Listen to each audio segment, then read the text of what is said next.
Welcome to Gym Owners Roundtable. This isn't a highlight reel. This is real conversations about growth, discipline, bodybuilding, business, and what it actually takes to level up. Yeah, and what's unique about this is that we've actually got to see each other through different seasons. We got to see ourselves as trainers, leaders, owners, expansion, wins, and our mistakes. And so today we're starting with the shift, the identity shift, the difference between thinking like a trainer and thinking like an owner. Man, I've seen you grow, man, and it's been one of my honors, dude. I've had you as a trainer working alongside me, now watching you grow, and now up to 2 different gyms. That's been absolutely amazing. Now, what do you think the biggest change in you has come over the last few years? Honestly, I'd say the biggest change that's come in myself would be, it'd definitely be just the overall personal development, man. Believing myself, realizing that most of these restrictions that I had for the longest time were just that. They were just restrictions. They were thoughts that other people had told me from their personal restrictions that I adapted and took on almost as a victim, right? You know, it was one of those deals where I felt stuck. I felt like it just wasn't possible. And then, you know, back in 2016, 2017, when I got a chance to work with you, see someone who's truly done this firsthand, who started from nothing and was able to build their own business and be successful at it and have, you know, this giant impact in his community and this renown of just being one of the best at it. It was like, okay, like this stuff can really happen. And, you know, that sparked kind of the belief in me that this is real, this stuff does happen, and it's not something that's handed down from generation to generation. It's just putting your foot down, being tired of where you are, and basically devoting to making that change. And it's not devoting to being perfected or to just magically be transformed, but it's devoted to, I'm going to stumble, but I'm going to keep walking this direction. So. I appreciate that, man. I appreciate the change in you. I can see it. I can see how you've grown and how you've opened your eyes to just different levels of operating and just different levels of being. For me specifically, it was just the standard of which I was operating. How to continue elevating the belief in myself. And sure, in the beginning, it might have been that validation from other people, or it might have been like other people believing in me to get me through some certain things.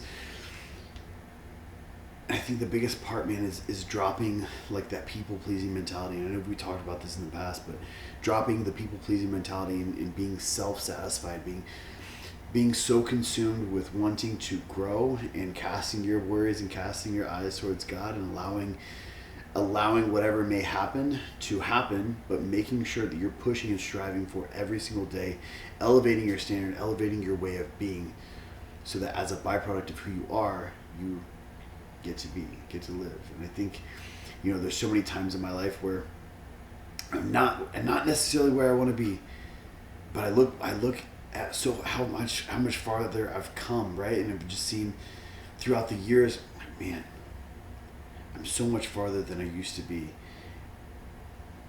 And then I look back to like my younger self, and I know that he'd be proud because he's doing exactly what he would have wanted to do. He's having an impact, he's changing lives, and he gets to empower himself, and through empowering himself, he empowers others. Yeah. I want to talk to you specifically about what habits, like when I sit down in front of people, I say you are a culmination of your daily habits. If you want to be different, or if you need to do different. And so it's not like I can identify as a bodybuilder, I can identify as a gym owner, I can identify as a personal trainer. Why? Because I've built up an extraordinary amount of evidence through years that I am this. And so I think that part of the identity change, part of your habit change, like you do so much for so long that it's like, this is just what I do. And that is the hardest part of change. And that's what we teach our clients to do. We teach our clients to change. And it's so hard even for us. I'm even going through just different levels of identity change myself. But what habits do you think that had to die for you to be where you're at right now? Yeah. So I'd say, first and foremost, like you touched on, was the people pleasing. Constantly feeling like, we're labeled as a job of service, right? We're in the service industry. And thinking that service meant I need to go above and beyond to give them every single thing they want and they need, no matter what the cost is to myself. And at the end of the day, I found out that that's actually doing a disservice for my clients, as well as myself and my company, right? I think one big habit that not necessarily changed per se, but had to develop was, taking 100% accountability for things. Whew. We don't exactly control the outcome every single time, but there's always things that we can improve upon, we can do different, we can control. And understanding that sometimes conversations went sour because of how I reacted to a conversation, how I approached and had the conversation. Sometimes standards weren't set clearly at the beginning. Certain things that 100% come back on me that I can control. I can't control how someone reacts, but I can control how I react back to it. And then from there, man, I'd say the biggest mistake that I started off even as a younger trainer, and then even when I first opened the gym, was assuming other people's budgets. I definitely that limited me for a long time. I always had this mindset of I live in a small town, they're in a small town, they can only afford this much. Me and you got to have those talks several times of, you don't get it, man, you're an indie, I'm in this town, we don't make that much money, we don't this, we don't that. And realistically, people have more money than they realize, and most of the time they spend it on things that actually lead them in the exact opposite direction they're wanting to go in. So that was a big part for me, was basically saying no for people, and instead of actually allowing myself to send out my offer and let them make their own decision. I think that's powerful, man. I think what I heard, right, is like the people pleasing mentality. So that belief more so in yourself, and as that kind of translates to the belief in your product, belief in your business, belief in who you are, and understanding that people are gonna come, people are gonna go, and it's not your responsibility to make everyone happy. It's your responsibility to attract the people that are gonna stay, and those people are gonna pay any amount of money to be with you, man. So belief in yourself, people pleasing, and then believe in your product. Now, when did you realize that just hard effort, like insane amounts of effort, wasn't enough? Yeah.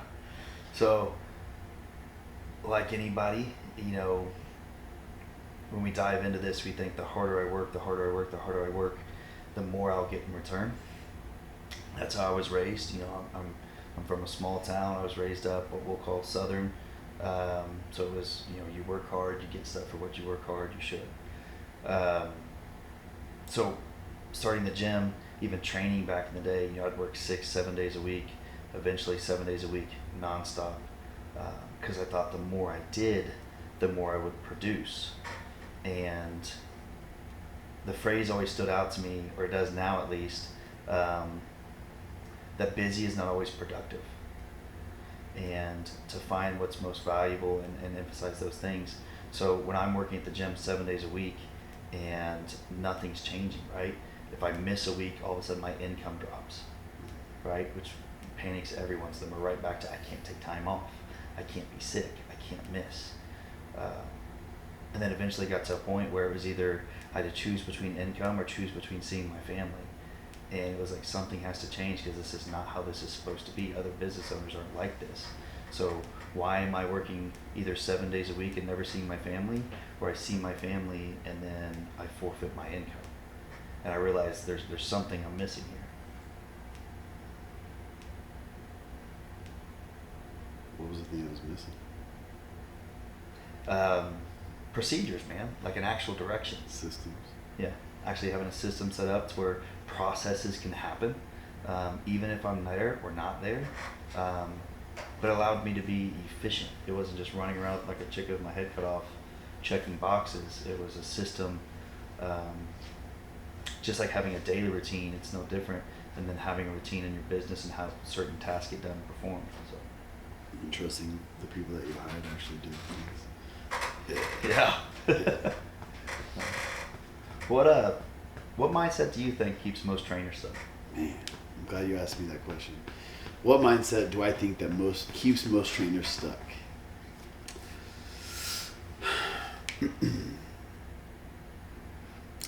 Thinking that they know it all, refusing to acquire new knowledge, acquire knowledge that's going to allow them to expand their repertoire, expand their offerings, expand their business. So acquiring new knowledge, like attending seminars, attending certifications, getting educated, and not learning the ins and outs of entrepreneurship. Because being the world's best personal trainer does not matter if you cannot market yourself, if you don't have any market value. To tag on to that, like, how do you like, how does a trainer make money? If they have clients, right? Yeah. How does a trainer make more money? They get more clients. And then there's like a stopping point. There's only so many hours in the day. So how does a trainer make more money? They tack on additional services. So understanding what do my clients need for health? Okay.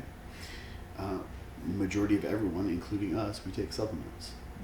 So that's an additional service that we can make money off of if we're selling supplements that we believe in, supplements that are tried and true. We're just supplying the supplements for our clients. Yeah. Especially when it's convenient right there in front of them, you have it in house.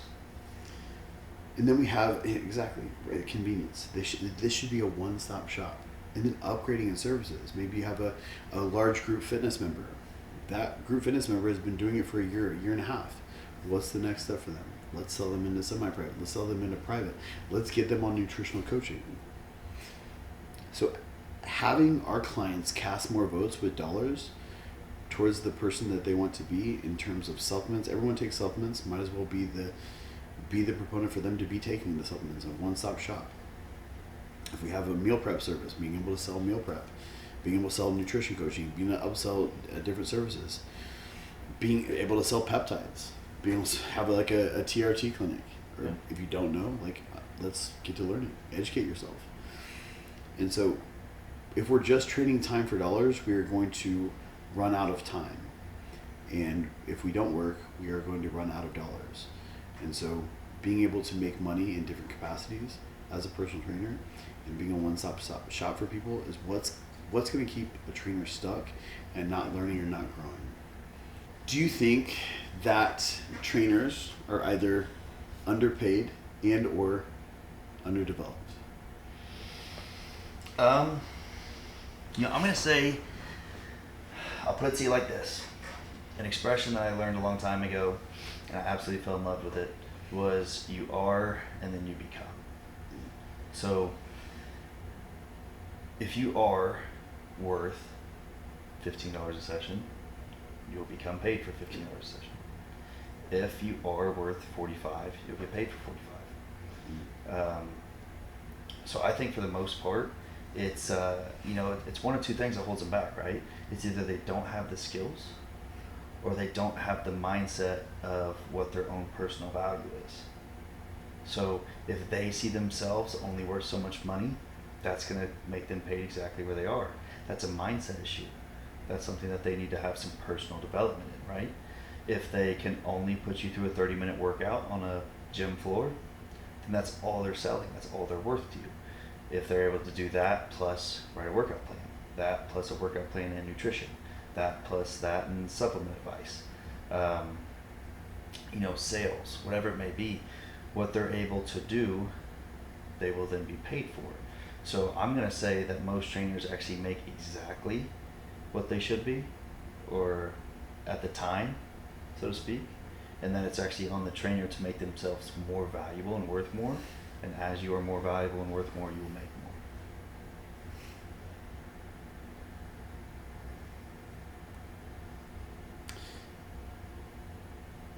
It's part of that taking responsibility. Taking responsibility for your life. If you want more, then do more. You can't just wait for life to hand you everything, because it's not going to happen. Exactly. It's not going to happen. It was so interesting that I had a new personal trainer that applied for a position at Arc Fitness. Never been a personal trainer before. They were a server at a restaurant, at a bar. Never been a personal trainer before. I held the interview, and I could definitely see potential. And I did not. There was no way that I was going to offer them a job because they don't have the experience. But I was willing to give them an opportunity to shadow us and go through an internship program and be able to have experience from someone that's been in the industry for almost 20 years. And in this situation, I felt very much like this person wanted just a job as a trainer and didn't want to take an opportunity to learn and pay down their ignorance tax as to what it's going to be required of being a trainer or being an instructor, a fitness instructor. And so did not hear back from her. At the same time, it's just like, do you think that who's going to offer you a position if you have no experience, right? Yeah. I think in the beginning, how did you start out as a personal trainer? So honestly, man, fitness was something that I never knew I wanted to do. When I was younger, my parents had pulled me out of sports. I got overweight going into middle school, got made fun of. Prior to this, I was a super athletic kid. I loved sports my whole life, worked outside. They pulled me out of sports, so I wasn't being nearly as active, and gained a little weight. And I was at my buddy's 13th birthday party. It was a pool party, and to get in the pool, you had to take your shirt off. And I remember being so embarrassed I wouldn't take my shirt off. So then I hit my growth spurt and basically starved myself. Got to the point where now I'm taller and I'm super skinny, right? Because I had at the same time. So I get made fun of, and the phrase I heard every day that drove me insane was, "Get that boy a burger. Man, somebody get that boy a burger."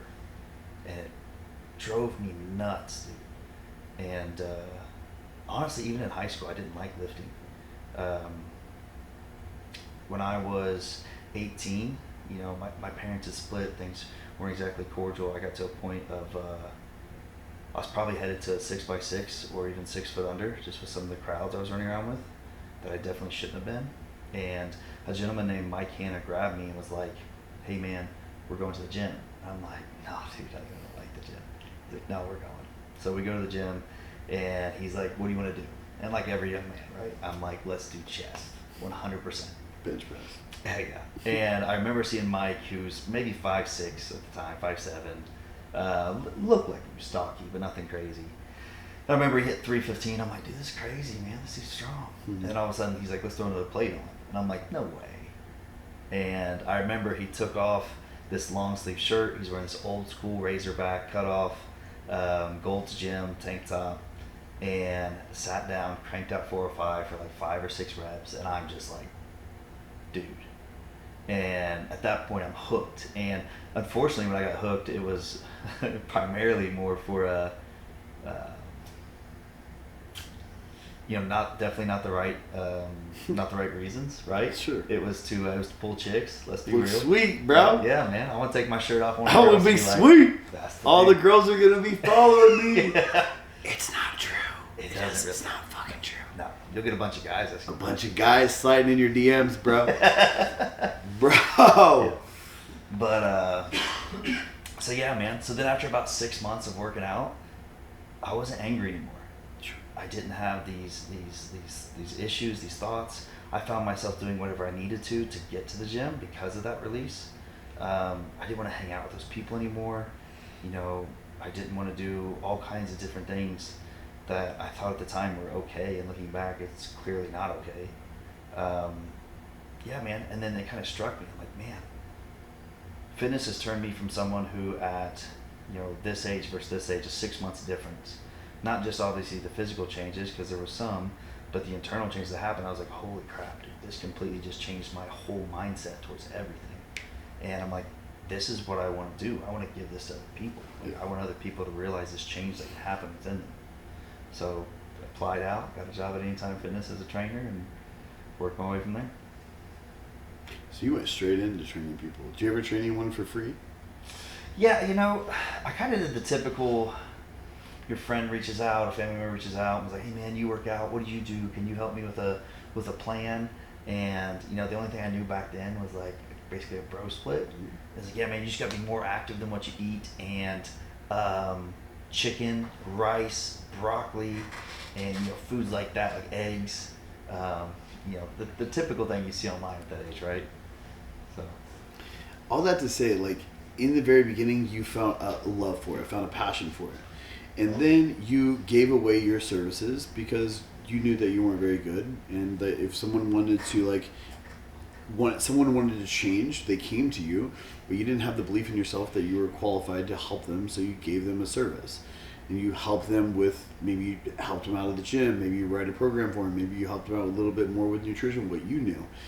And then you did it for free, and then you got paid for it, right? And so in my beginning, like, I didn't know what I was doing, but I knew a little bit more about like how to lift a little bit. And so I had 2 or 3 like clients that would come into the gym that I was working at, that I took them on workouts. I took time out of the time that I was scheduled to be at the front desk, and I took them on workouts until I built up enough belief in myself that I could do this. And I got some pretty decent results. They loved my workouts, gave me some glowing reviews, and I was like, man, I can fucking do this. Yeah, this is awesome.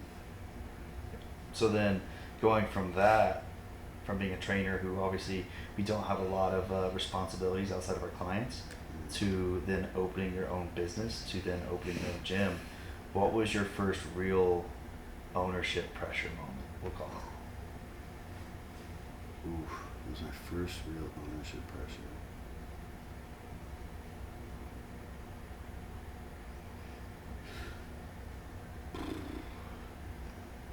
First real ownership pressure was like, I gotta find a place to train these people at. So the first real pressure was, I was managing a gym on the south side of Minneapolis, and then the gym had 13 different locations. They ended up selling the gym memberships to LA Fitness, and so we were left without a job the next day. And I had to tell my staff, all right, please, we're done. Don't steal everything, and we gotta go. And so I went to LA Fitness for a month. I was like, this is not it. So I'm going to take my few clients that I have, and we're going to go to somewhere else. And I need to figure out where somewhere else is. And I heard one of my old personal trainers was training out of a gym on the south side. So I was like, let me see what this is about. So I asked around and got the information. And so I walked into the gym, shook the owner's hand. They're still there, by the way. Love the gym. It's like 1970s time capsule. It's an amazing gym. Classic. Walked in there, shook the owner's hand. Was like, what do I have to do to train here? He was like, well, as long as you have a membership, as long as your client has a membership, you can train here. I go, repeat that back to me. Repeat it back. As long as I have a membership and the client has a membership, we can train here. I was like, say less. Let's do this. Let's go. And so how much is it? $20 a month? All right. So that was the first big ordeal. The second one I would have to say, one, how do I get more clients? And then the third one would be like, how do I make sure that I'm making enough money so that I can pay my staff? Yeah. What about you? The big two that stand out to me, I guess, is I first started off with online coaching whenever I opened up my business, and the first pressure moment was whenever paychecks weren't coming in. I got 3 kids at home and a wife, and paychecks weren't coming in, and clients weren't just walking in the door. People weren't. Back then, online coaching wasn't a big thing, right? This is 10 years ago now, so now obviously it's a little different. But It wasn't big back then. So people are like, well, I'd rather have someone push me in person. I'm not sure if I'm doing things right. And all these different objections that are coming up that I really didn't, at the time, know how to handle, right? So that was a huge pressure moment of, okay, how do I start actually generating income in this business? And then, I'd say the second one's when we actually opened the gym itself. The first couple months, I'd say at least 4 or 5 months was absolutely amazing, right? We signed up an average of 100 clients a month for the first 5 months straight. 5 months of being open, 500 clients. It was insane, or I should say memberships. And then a handful of clients through that, right? It was insane. Everything was going as perfect as possible. Well, that was back in 2020, 2019 leading into 2020. We all know. Come March, hey, close your doors. 2 months, 0 income. No help from the government, mortgage was still due. And that was a holy crap. Yeah. And yeah, man, that was insane. And yeah, we made it through it, so here we are.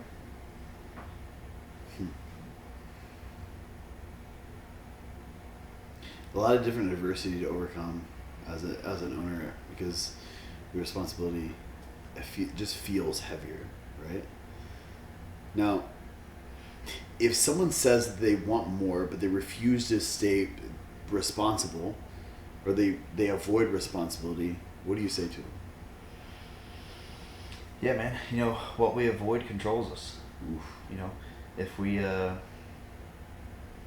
If we're scared to go through traffic, if we're scared to go, drive a certain route, we go all the way out and around it. It's no different in our life. If we're scared to have a conversation, if we're scared to address something within ourselves, to hold ourselves to a certain level, that's going to control us. It's always going to anchor us down. So sometimes, just because something's behind us doesn't mean it weighs us down. So we have to address each chain that holds us back, right?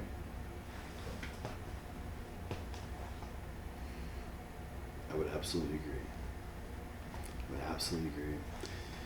We are exactly where we're at because of what we do on a regular basis. If we want to continue progressing, we look at the things that we avoid. Yeah, and I think a big part of that for even myself, and I know for you for sure, was competing in bodybuilding and being in the fitness industry and that sense of things. So, do you think people who have a background in bodybuilding, do you think that they naturally are better at entrepreneurships? Do you think that really translates well? 100%. The reason why is because the discipline that's required of bodybuilding far extends. It's exactly what you need to be as an entrepreneur. Like, bodybuilding is not a sprint. It's not like a quick run to the finish line and you're there. Oh yay! It's a marathon, day in, day out, and consistent work year after year to continue building the physique that's going to exude all of your hard work, and understanding how muscles grow. It's understanding how business grows. Like, sure, you can have a genetic outlier business that's amazing that can blow up, but the probability of that is probably not very high, and so you're going to have to work day in and day out and do the boring things consistently to win. Same with business, same with bodybuilding. The best bodybuilders. The reason I got into bodybuilding, the reason I got into bodybuilding was, one, because I did not want to be a bartender. I did not want to be a bartender, and I looked around the space. This was back in Facebook, and I even had a couple affirming conversations with a few potential clients that I asked them, like, "Hey, will you let me train you? What are you gonna train with me?" And they laughed at me, and they showed me their trainer. They were like a men's physique Olympia level competitor. It's like, okay, all right. How do you follow that up? No, I can't follow that. Just wait. So, having a couple conversations with a few clients, then looking at the bodybuilders on Facebook, the bodybuilders that were posting the most transformations, they all were all jacked and tan. They were all bodybuilders. I was like, all right. So I had acquired the 3 certifications at the time, and I was in athletics my entire life. My entire youth, I was in athletics, in some sort of sport. So I understood like the all-in mentality. And I think that was something that was missing from my young adult life in my early 20s and even my late teenage years. I didn't compete again. And so I loved competing, I loved being on stage. So I was like, well, let me figure out like why bodybuilding is making these people what I thought was making these people better personal trainers than me, because I had 3 certifications and no more people knew about me. And so I got into bodybuilding, hired a coach, paid was like, give me everything, whatever I need to be a bodybuilder, because I wanted to be the best personal trainer that I could be, and I wanted to figure out why other people were being or better than me because they were bodybuilders. Well, they were better than me at that point because they had increased their market value. They had become more marketable, and like you don't trust a dentist that's got no teeth, right? Like you don't trust a barber that's got a fucked up head of hair. So you're not going to trust a personal trainer that's not going to hold themselves to the highest level. And when you look at a bodybuilder, you're like, well, that guy has to know what he's talking about. So I wanted to command attention by just walking into the room. And I learned about discipline. I learned even more about discipline. I learned about nutrition. I learned about progressing, digressing cardio. I learned about supplementation. I learned about a lot of different things by going through it. And I think that the people that we can speak to specifically the best, or the people that we teach the best, is who we were 3 to 5 years ago. Because we have a bunch of information on who that person is. Yeah. So I do believe that discipline, bodybuilding, and entrepreneurship definitely go hand in hand. Yeah, I'd almost piggyback on that and say, two of the biggest hidden golden nuggets that come from bodybuilding that translate into entrepreneurship extremely well is you have a strict set of routines and systems, right? So like every day I wake up around this time, this is when I do my cardio, this is my food, this is when I meal prep, and you know how to adjust these things to keep growing forward. And then it also just teaches you that I'm exhausted, I'm tired, I can still keep going, right? It teaches you that ignore how I feel, get what needs done. And I think those are two huge things that separate people who start businesses and people who successfully run a business. We're all good at starting shit. Speaking of, what do you think? So we got progressive overload, right? That's like the ideology behind like hypertrophy. What about business? What does progressive overload mean in business? And what does it actually look like? Yeah, I'd say I think one of the biggest mistakes I made for a long time was I was a planner. I constantly wanted to map things out before I ever released them. And the last probably 2 to 3 years, I've switched that mindset into speed, right? Speed to launch. So when I thought about something, when someone brought something up to me, when something was sparking, when something was trending, it doesn't matter if it's perfect, get it out there. And when you get it out there, obviously it's uncomfortable. Obviously there's a lot of learning curve to it, but then we progress, right? We're putting a little bit more on our plate. We're stepping out into something new, right? That new tier volume, that new weight on the bar, whatever it may be. And because of that uncomfort that comes with it, the discomfort creates growth. No different than our muscles in the gym, right? When they're discomforted, when they're tore down, when they're depleted, when they have these issues, and then all of a sudden they get the feedback, they get that nutrition, they grow. We're no different. Speed. So the big thing that I heard about that is the difference between like planning it out and then just going full in like speed. Speed is king. And I think that definitely hits a little bit heavier. I know because it's one of our core values. Speed is king, earned excellence, and character over everything. And so speed is king is the number one. And there's different times where I have embodied that, and there's different times where I have not. And it's definitely affirming hearing you say how important speed is again and again. Hearing it and being able to vibrate the frequency where I'm able to see it receive it is definitely where I want to be in life. Yeah. So, with that being said, and you going into speed, and obviously the other things that come with it, obviously that's uncomfortable, right? So, why do you feel like most people quit when things become uncomfortable? I mean, you said it in and of itself. It's uncomfortable. We live in a day and age where comfort is king. We're sitting on this nice, comfy couch. We got an hour of working out where we're a little bit uncomfortable, and the rest of the day is back to the comfy stuff. And so it's our ability to sit within the discomfort and stay uncomfortable long enough to get the affirmation that, oh, this is working, this is how we grow. And I think that bodybuilding specifically tends to be a little bit more of an uncomfortable sport, because in prep there is just an underlying tone of discomfort, and I know that we're all humans and that we can adapt to almost everything. And so being able to adapt to stay uncomfortable in life and the things that we're doing until it just becomes the new normal is where people don't get past that first little bit of discomfort, that first maybe like day feeling. They don't want to have that conversation because it's uncomfortable.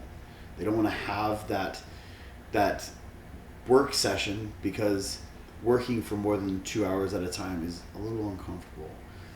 Having the conversation with your staff about, hey, probably shouldn't have said that. We need to write you up. It's probably a little uncomfortable, but it needs to be done. You're just one uncomfortable conversation away from having a better life. So avoidance, man. Society perpetuates it. Our mind perpetuates it. Being uncomfortable definitely isn't necessarily fun. However, it is required of growth. Facts. So, oh man, I know you're getting ready to go off on this, man.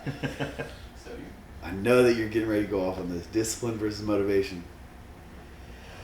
Okay. Okay. Yeah. All right. Let me talk to you about something. All right. Motivation is a fit. No.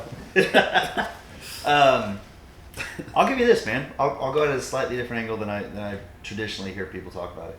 Motivation is just another fancy way of saying it's an affirmation. Okay. So we have two different types, right? You have affirmations from other people, and you have affirmations from within yourself, or self-affirmation. So sometimes when we look at motivation, it could be a client giving us praise. It could be someone talking about how great we are, all these different things, right? That affirmation motivates me to keep going, to dive deeper, to expand more, right?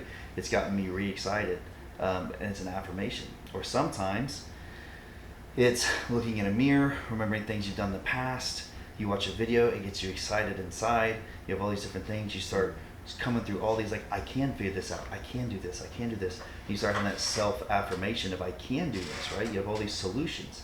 So now you're motivated, right?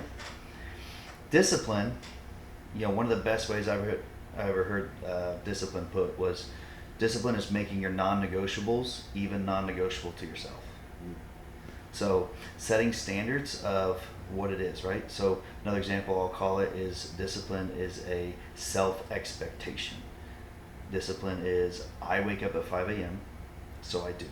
Discipline is, I don't eat candy and junk food, so I don't, right? It's a expectation of myself that I've made non-negotiable even to myself. So therefore that is what I do. It's my routine. Discipline eventually becomes your identity, right? I don't do that because that's who I am. I wake up at this time because that's who I am. I perform these tasks this way because that's who I am. And other people say, like, oh, you're so disciplined, right? You go to the gym 5 days a week, dude, you're so disciplined. And we're just like, nah, man, this is what I do. That's who I am. Like, it's part of me, right? Your discipline became your identity. So that'll be my different spin towards that, man. I like that, dude. I like that. Discipline, identity. It's who you are. It's doing what you hate to do, but doing it like you love it. Mr. Mike Tyson. Tyson. And then motivation is like a fluttering, little emotions in the wind, comes and goes like waves. Yeah. Some days you're gonna be motivated. Man, I see it. I talk to leads every single day. I need some motivation to get back. I was like, you don't need motivation, bro. You need to change your identity. And changing your identity is the hardest thing. Yeah, man. And I think that's where people look for those shortcuts, like you said. I want some motivation. I want this and that. So they look for these quick fixes. They look for the easiest route. They look for cutting corners instead of having that identification change, right? So, and we know that's where the long-term success comes from, is when you have that identity shift. So when it comes to, we'll go back to it, bodybuilding shortcuts versus business shortcuts. How are they similar and what's the difference, if there is one?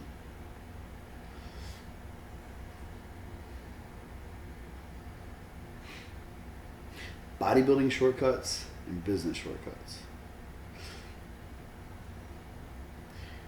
I'm so glad. I'm so glad we're talking about this, because there is no such thing.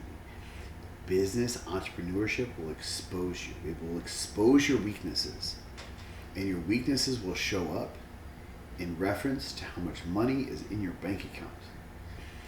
It will show up in how many clients that you have, how many clients are coming, how many clients are going, how many purchases of items or products that you have, how many purchases of products you don't have. It's in the form of it's very transient. It's very, I see this is the issue. Bodybuilding is the exact same way. You cannot shortcut bodybuilding. It will show up on stage. It will show up if you mess up on your diet. It will show up if you skipped an injection. It will show up if you skipped a cardio session. It will show up. It will show up in the long term if you blasted for 3 years and never came off. It'll show up in terms of you're going to meet the maker a little bit sooner than you originally intended. Yep. There's no shortcuts. No. There's no shortcuts. In business and entrepreneurship and discipline with bodybuilding, it will expose you. Expose you in such a beautiful, beautiful way. If you have any demons in the closet, specifically associated with bodybuilding or entrepreneurship, they will come to the surface and they will howl until you address them. I've seen it time and time again, specifically in my life. Yeah, and I'll even piggyback on that. And one of the expressions that I love whenever you tie those two together is shortcuts make short careers. So, and we see it time and time again in bodybuilding. People try to take shortcuts, which means most of the time in that world, they're blasting insane amount of PEDs. They're trying to train 7 days a week. They're doing all these different things to try to get as absolutely huge as possible, as fast as possible. And, you know, we see it more and more where they burn out, they ruin their health, they ruin their body. They're not able to sustain it for long term. They no longer have the opportunity to grow. And their career sometimes gets short, and unfortunately sometimes even their life. And that's a sad thing. And unfortunately, business is no different. When you shortcut it, and you skip so many SOPs and different processes and thought processes and all these different things that need changed, it's going to reflect in your business. And, you know, speed is king, but then from there you have to be willing to grow from it. Acting is not the same as taking a shortcut. Shortcutting certain things is going to expose you, and eventually it's going to collapse you. I appreciate that segue, because now I really want to kind of lean into talking about growth and cost. And so, what do you think growth has costed you personally? Man, growth has cost me. It's cost me family. It's cost me friends. Time. It's cost me money. A lot of money. Yeah, a lot of money, bro. Let's be real, man. Oh. It's uncomfortable, and most of the time, it's uncomfortable while you're growing. Once you have grown, it's uncomfortable for those who didn't grow with you. And then they start to challenge you. They either try to bring you back down to them, or they simply don't want to be around you because it makes them feel guilty that they didn't grow too. And I've lost best friends. I've lost people who were literally family, um, and it sucks, man. It's uncomfortable, um, but you got to choose what it's worth to you, right? So, and for me, being able to impact thousands of lives, and being able to freely give back and not only operate my own business,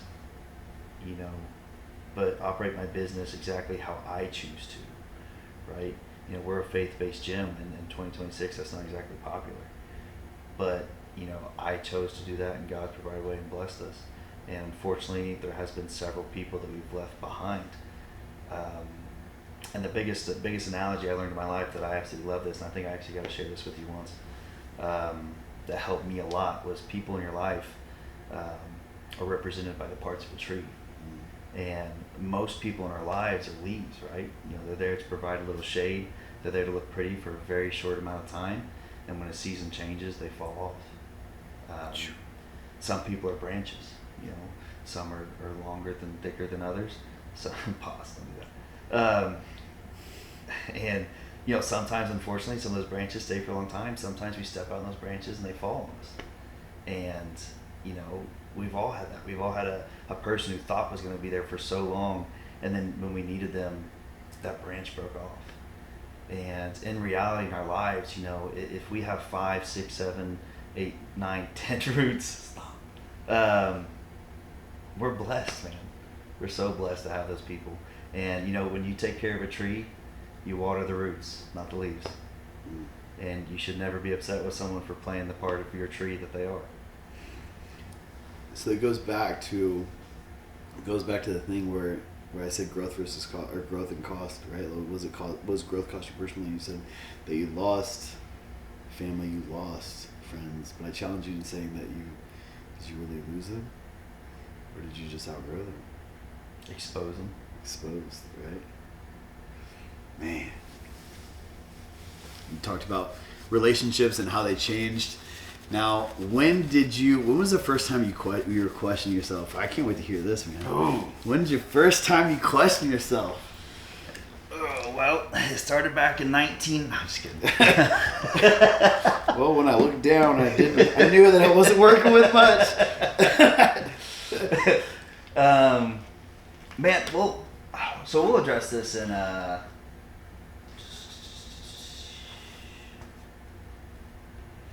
we'll address this as a business owner part, right? So the first time I really questioned myself was the first time I actually had to do business stuff. And it kind of hit me like a ton of bricks that I'm a trainer, I'm a coach, I've done XYZ, I've done sales. I have never done any of this back-end stuff. I don't know any of this. How am I ever going to learn this? How am I ever going to afford this? What was I thinking?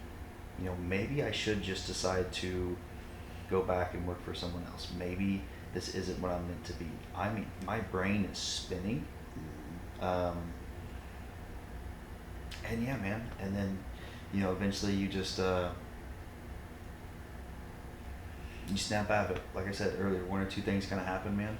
You kind of just figure it out. And it's like, you know what? I learned how to do all these extraordinary things with the human body, which is way more complex than reading a piece of paper, understanding that taxes are due at this time, payroll and et cetera happens at this time. This is where you pay these two, or just simply going down the road and saying, hey man, I don't know how to do this. You're a CPA. How much do you cost?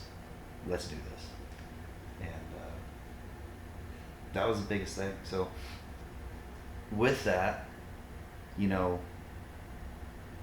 and branching from the CPA and some of that stuff, payroll, hiring people, losing money, the main challenges of converting from a coach to a business owner. How did you learn from those, grow into those, and obviously step into that role fully? My first person that was on payroll, I was nervous. Nelly, Dude, I knew that I couldn't do everything and I needed some help. I needed some help so that I can grow. I needed some back office systems. And so upon hiring this person, there was a huge weight. Like, okay, now I need to figure it out, because not only am I like, if I don't sell anything, all right, I've got a little bit of a cushion. But now it's like, all right, I need to sell something, because if I don't sell something, I'm not going to have enough money. I'm going to run out of money a lot faster.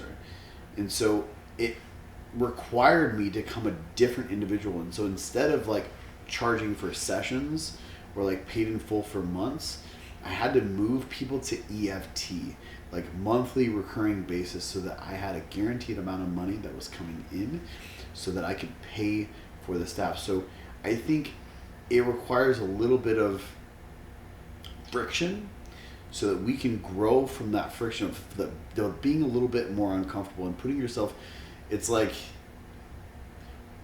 buying the car that you know that you can't afford, so that it allows you the little bit more discomfort, like, oh shit, I gotta step up to the plate. Oh, I gotta make this payment. So it makes you work harder. And I think that having like getting up to different levels of decreasing your fear within business by like stepping into the pain and stepping into the uncomfortable situation to allow for different levels of friction. And there, for sure, like in the very beginning where I was hiring staff, I was hiring personal trainers. How I would hire personal trainers is like, I would coach said client, and they like loved what I was doing. I would either coach them in bodybuilding or coach them as like usually bodybuilding clients, because bodybuilding clients knew the discipline and they understood what it took. So I'd coach them to a bodybuilding competition, and then they would want to be a personal trainer. So I would like, hey, let's make an easy transition. So they became personal trainers for me. And I allowed them, I trusted them, because I taught them everything that they know. They were trained with me for 6 months, a year, 2 years, 3 years. And so they knew how I was as a personal trainer, so they were just like replicas of me. And so that was the easiest way to hire personal trainers. Yeah. And then you came along, and then I was like, this guy's good. This is like a younger version of me. This is awesome. And it was just one of those like eye-opening moments. Like, man, if I hire A players, I can get pretty far. And so there was just different levels of understanding and putting myself into positions. Now, I think hiring and firing is definitely a lever that I've experienced, and something that I look forward to diving into more and more as we continue to grow. And right in the gym space, there's acquisition, there's fulfillment, there's hiring and firing. There's like 3 different levers that we can consistently pull on a day-to-day basis. It's going to allow us to be able to expand and grow our capacities of being a gym owner, being a gym owner, being a personal trainer, being an entrepreneur. And so I look forward to like diving more into, because if you hire the wrong talent, you are going to, and you'll know, is the talent bringing in money? Is the talent 10xing their pay?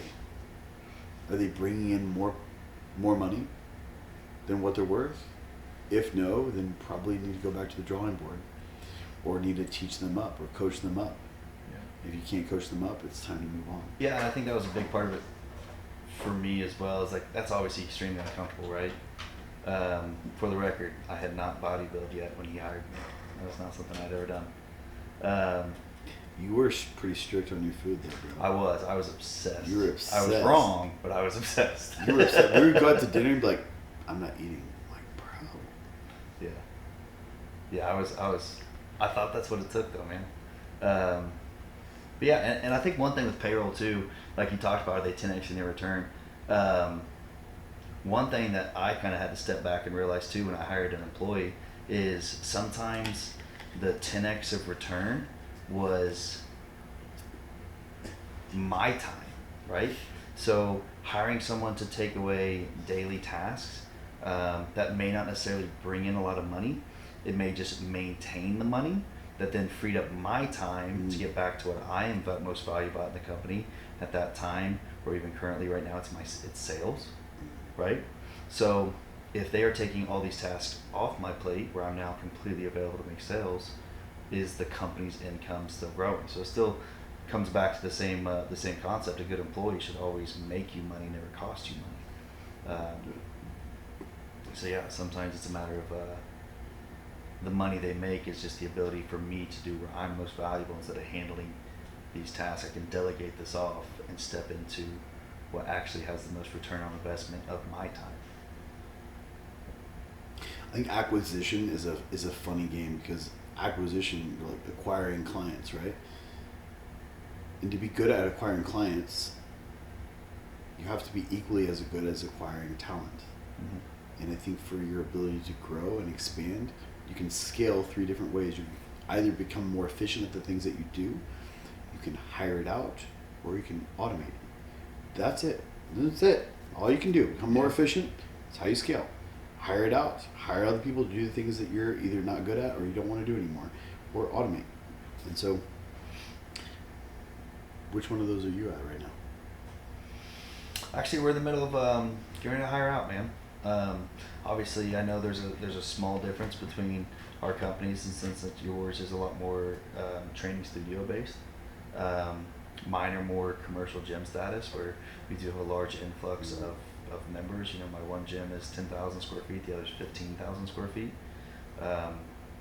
So definitely looking to hire at the moment, sooner than later, especially to take over a lot of the day-to-day membership stuff, making sure the gym stays clean, signing new people up, answering the phones, helping people with their questions, helping people with their accounts, and etc. Kind of a lot of the day-to-day stuff that doesn't really have a huge ROI, but definitely still has a huge impact on our, overturn, so to speak. So keeping that culture alive, which is huge in any gym. I don't care if it's a training studio, just a literal online training community, or if it's a commercial gym. Culture will make people stay. Culture includes cleanliness. It includes smiling, greeting people, knowing their names, things like that. So that's definitely the big part for me. And we can teach people that stuff, right? We can teach people how to answer a phone. We can teach people how to look up an account. We can't teach people how to care. So that's always the biggest thing right now for me with hiring a individual is finding someone who has the heart for it, and then the rest of it we can teach. And so talking about this like hiring and firing kind of stuff, and I think this is a great opportunity to talk a little bit more, and I'd like to ask you a question about can you specifically think of a time when you had the choice to play small, to shrink, contract, instead of expand? When was the last time? I mean, the last time would have been when we pulled the trigger and opened up our second location. Yeah. Connorsville was growing. It was doing great. Could have kept diving into it, kept trying to maximize how much we make per square foot. But an opportunity arose. It was an amazing opportunity. I know 100% God led it to us. And, I could have absolutely let fear take over and cowered down. Or I can trust that, God led us there. I can trust myself. I can trust our systems. I can trust my staff. And I can do what we do, man, That's cool, man.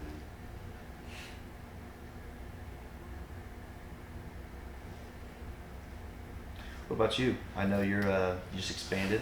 You're now off. Just expanded. Now offering a group fitness experience, and there for sure there's the fear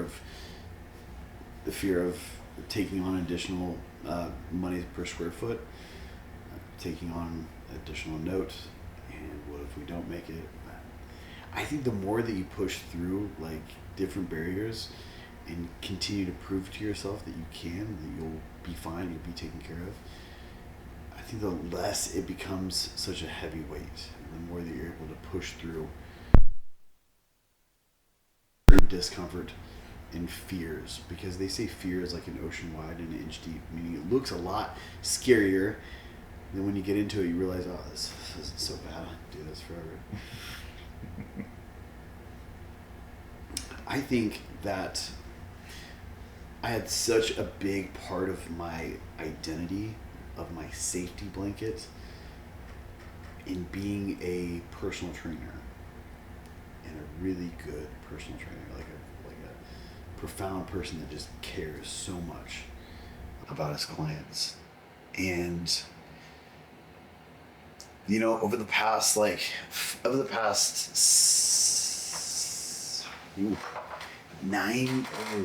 8 years of owning this. It'll be 8 years of owning this gym in April. There has been a shedding of identity, a shedding of belief in who I was, and I no longer see myself as a personal trainer. I no longer see myself as someone who's just guiding someone through a workout. I see myself as an entrepreneur. More importantly, I see myself as a child of God first. And I think that everything that goes along with that is embodying the characteristics of love and enlightenment. And so breaking down those old identities has been the hardest part. And that is requiring of expansion, and to break free from fear, operate in higher frequencies, love, enlightenment, courage, hope, happiness, and break free from shame, guilt, fear, anxiety, depression. Yeah. And so to do that, I know that I wanted to, over the past 6 months, I'm on this journey to decrease inflammation, operate at my best, and make sure that I'm taking care of my mental health. I'm taking care of my inflammation that's in my body. I'm making sure that I'm checking boxes so that I can produce higher amounts of effort that are more clear and more resounding and higher frequency. And so I've been really working on the energy that I put out as the energy that I get back in return, and getting to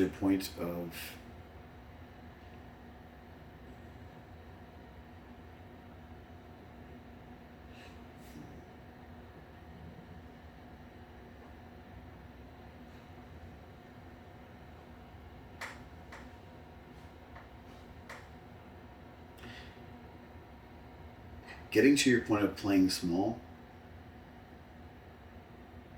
I think it's a daily conversation with myself, and daily conversation with our Lord about breaking free from old identities and stepping into discomfort and affirming myself that I do have what it takes. Yeah. And one interesting thing when you talk about identities, how do we identify ourselves, right? The very phrase we use when we identify ourselves is I am. And when you look at the Bible, God says, I am the great I am. So he's telling us that ultimately that he is the ultimate identity, right? A lot of people look at it as just a name that he's saying, but he's saying, I am the ultimate identity. When did he say it? Old Testament. He's going to say this to me. I'm Exodus. He said it in Exodus. Is it Exodus? He was talking to Moses, and he was like, Moses was like, who did I say sent me? He goes, I am who I am. That's what you need to say. I was like, let's go. It's so important, dude. It is, man. Yeah. So important. And that's what I tell people. Yeah, man. So, and when you dive into it, we think about these things, right? I've seen people who say, I am a singer. That's who I am. That's what I do. And then they turn around, they get in a wreck, and they lose their world records. And now they're completely lost because they don't know who they are. And it's like, God's telling us your identity first and foremost is in me. We are children of God. We're the bride of Christ. So first and foremost, that is always our identity. And from that identity, the fruits of the Spirit pour out. And then we have our talents and how we show those, right? Love, patience, acts of service. For us, that's fitness. And we get to go out there and we get to love these people who have sometimes terrible trauma, awful histories, terrible self-confidence, and just versions of themselves that's in their head, and self-worth. And we get to show them love, we get to show them kindness and grace, and teach them to show themselves kindness, love, and grace. And we get to perform services for them and showing them God through us, through fitness. And that's just one of the coolest things ever to me.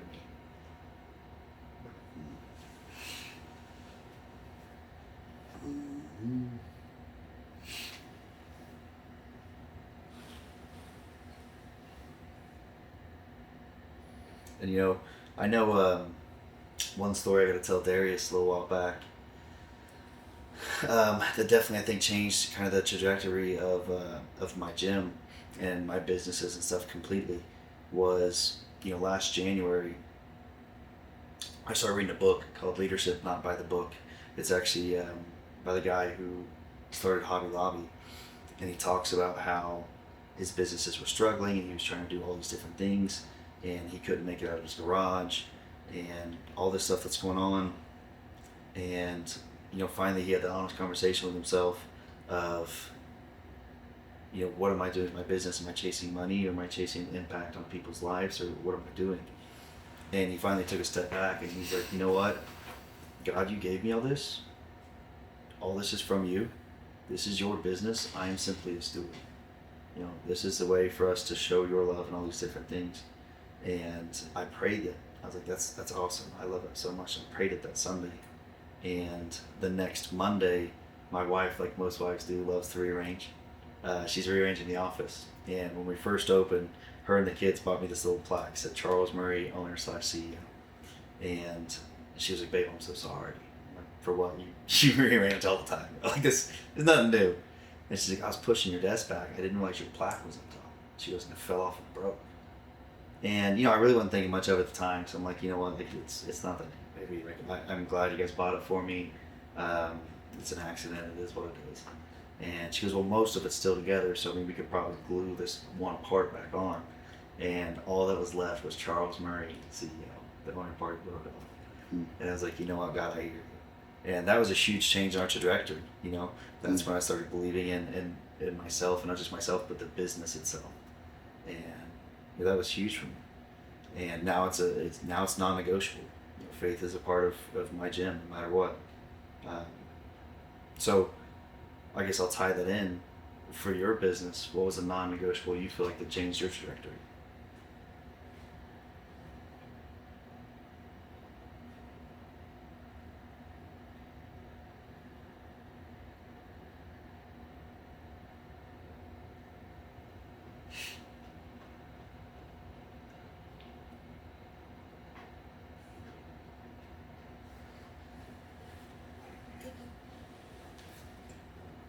It's deep, ain't it?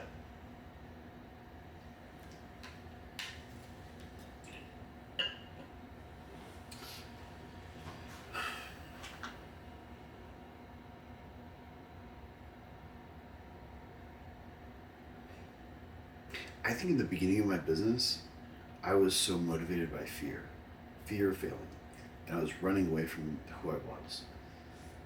And what was required of me was an insane amount of effort, until I realized that just an insane amount of effort isn't going to get me the business of my dreams. And so I believe that more recently, me falling down on my hands and knees and making sure that I rebuild the gym that I have built through the years, and rebuild that on the foundation of God. And so I wanted to tie back into obviously what you said. I mean, I know that we're so close. I know that we don't get to hang out every single day anymore, but I know that we're so close. You're my brother, man. And there's a lot of things that we hold true in our hearts. And I think that one thing that we hold true in our hearts is our belief.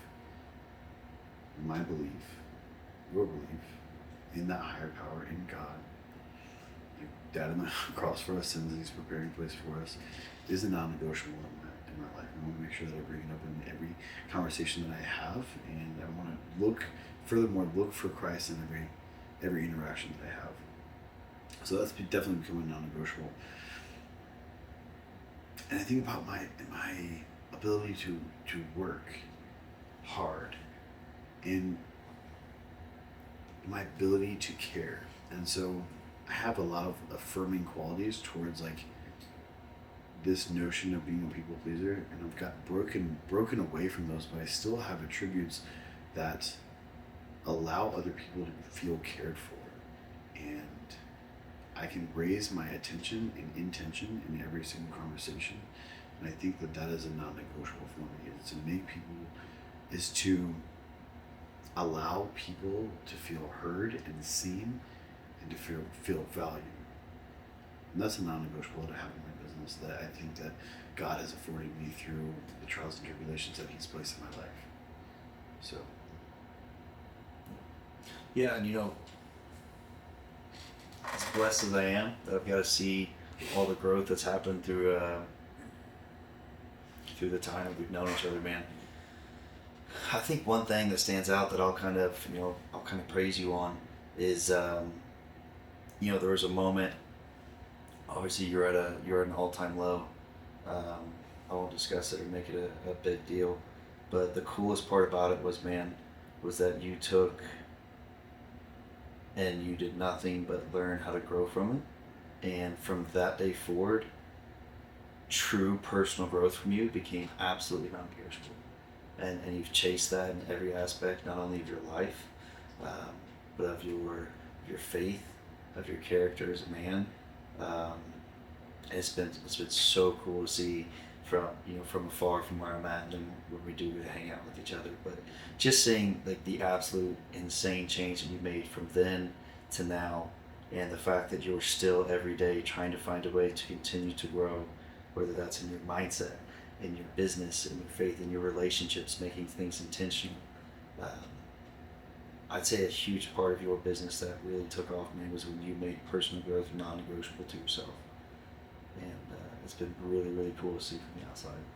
yeah, I appreciate that, man. Getting teared up, bro. Yeah.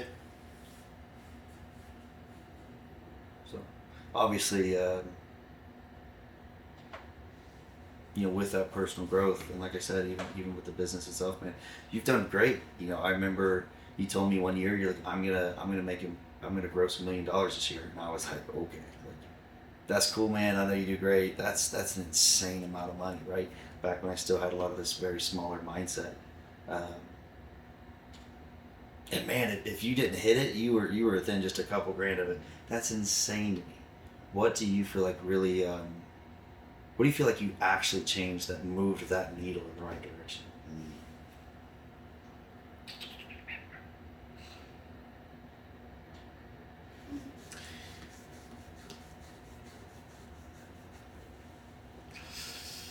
I think when you have a goal and you want to accomplish that goal, and it's set deep within your subconscious, you will do whatever you can do to accomplish that goal.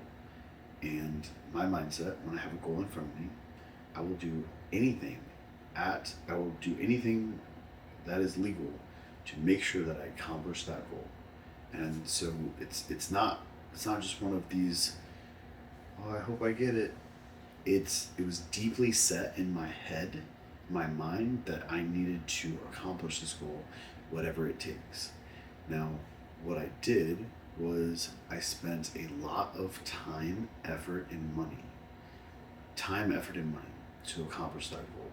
I did not step back and learn the systems of $1 million business, $1 million gym.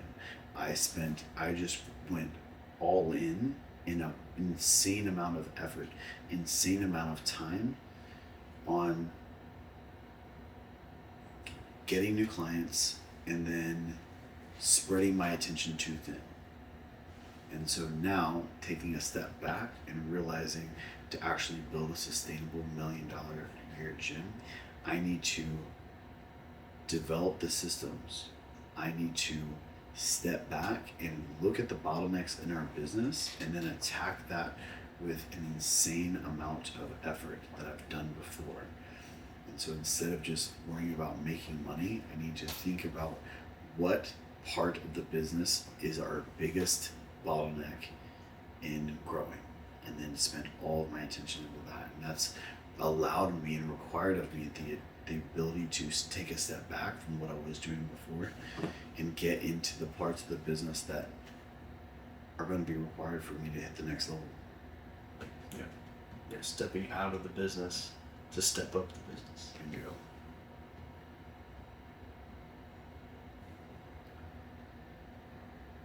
So when you stepped out of your business, looked at your bottlenecks, seen what was constricting growth. What do you recommend someone who's out there trying to do the same with their business? What do you think the first thing they should audit in their business is? The business doesn't grow unless you grow. And so entrepreneurship, just like bodybuilding, will expose your weak points. And so look at your business and look at what you're doing on a day-to-day basis. Audit your schedule. Go carry a notebook around all day long. Every 15 minutes, have the timer go off on your phone, and then write down what you accomplished in those 15 minutes. Real quick, just a couple sentences or a couple words. What did you accomplish? I promise you, at the end of that, you will be the most productive that you've ever been, ever in your life. Audit the things that you do on a regular basis, and audit your attention. What are you pouring your attention into? And then furthermore, really refine, look at the things that move the needle. You know them. You don't need to hire a mentor to find out what's going to move the needle. You know exactly what your problems are, areas are. If you don't know, definitely hire someone to tell you. But I would make sure that we audit our time and audit our schedule. What about you? I would say actually dive into. I love everything you said, so I definitely agree with that. To offer just a different answer, I guess I would definitely learn to audit your ROIs, what they are with everything. For the longest time with me, I was terrified to spend more money into things because it felt like, oh well, if I make $10,000 and spend $2,000, I made $8,000. Why can't I just make the $10,000 without spending that? And it doesn't work like that, right? You can invest time, you can invest money. So anytime we invest something, we want to get more back out of it, right? We invest in Bitcoin, we want to make money, not lose money. So it's no different. So when I started learning, like, hey, I can invest $500 in ads, I get this many leads. Of these leads, I made this many sales, so I made this much money off of $2,000. That's when my whole perspective started to change of investing money back in the business to have a bigger ROI is very important. Whether that's products and services, whether that is diving into your SOPs with investing your time, what's your return of investment, right? Like you said, audit yourself. For that hour, what was your return of investment on an hour? What happened with it? I definitely think that's the biggest point where I will start with myself as well. So, If you're watching this and you want growth, but your habits don't reflect that, that is the gap. And so I want you guys to drop in the comments some areas that you know that you can tighten up. Drop in the comments some areas that you know that you can tighten up. I look forward to reading them, and I will be responding as well as with Chuck. I appreciate you guys. Now, I don't want to end this just yet because I think that we can definitely wrap this up and bring this home with a couple of different things. So growth doesn't happen because you want it. it happens because you raise the standard. It costs comfort. Demands discipline. And if it exposes who you really are. And if you're thinking about leveling up your body, your business, your life, start with your habits. Audit them. Tighten them up. This is the Gym Owners Roundtable. Where growth is earned, never given. We'll see you next time.